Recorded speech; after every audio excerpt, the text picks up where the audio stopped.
Welcome to Maddie's World. Enter the world of networking, technology and gaming. Okay, so far guys, we have talked about what is cloud, what are the benefits of clouds, right? What are the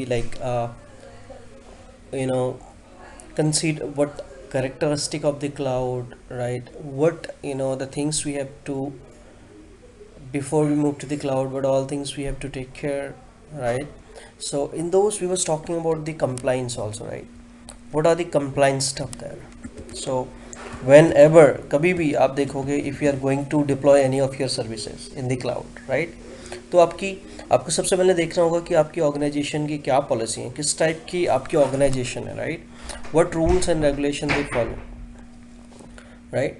In the same way, you have to follow those compliances, right? So here if you see a couple of compliances, right? The list of compliances is here, so you can go here and find the compliance stuff.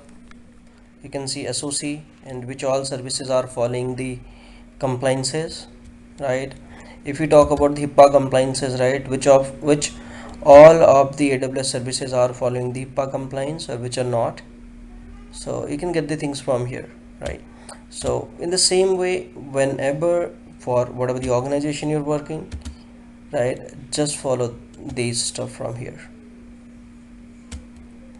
So in the same way, you can go through the solution stuff here, right? And you can find what compliances are being followed,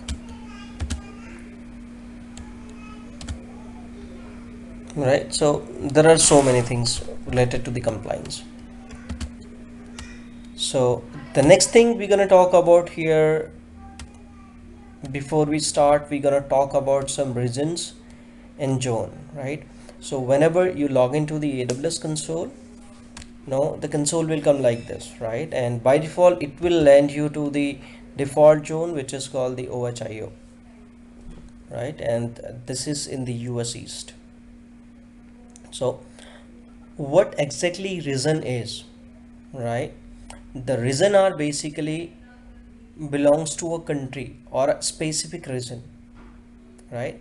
And why the region has been created, again, there are so many compliances, or you can say uh, so many things fall on this, like how, what kind of environment and the things are there, and the business perspective also.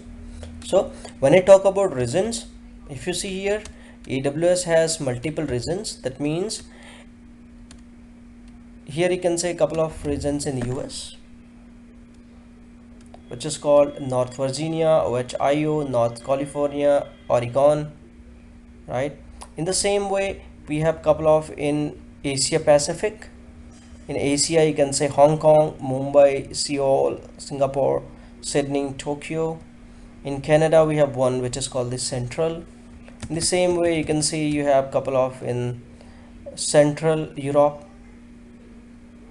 right? In the Europe, you have data center in those places, right?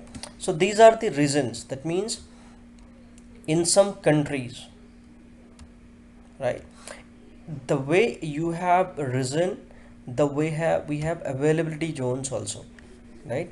When we start talking about availability zones, when we start doing the things, we'll come to know what is that availability zone, right? When I talk about availability zone, let's say I talk about Mumbai, right? Let's say I start working on an Indian region. My government says my resource should not go out from the India itself, right? I'm working for some government project, let's say. So what will happen here? You are switching to the Mumbai region, right? All the compliances, or are your all the requests being fulfilled here first, right? Then we will talk about the regions, right? I mean, after talking about the regions, I came in the Mumbai region.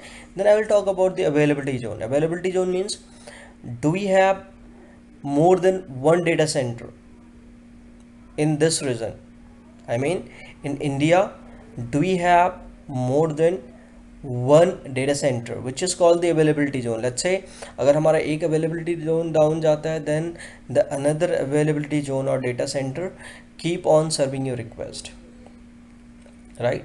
That's what called the availability zone, which are always available. The cloud says our services are always available. That means they have a availability zone. In case in one of the zone goes down, the services will remain up in the another availability zone.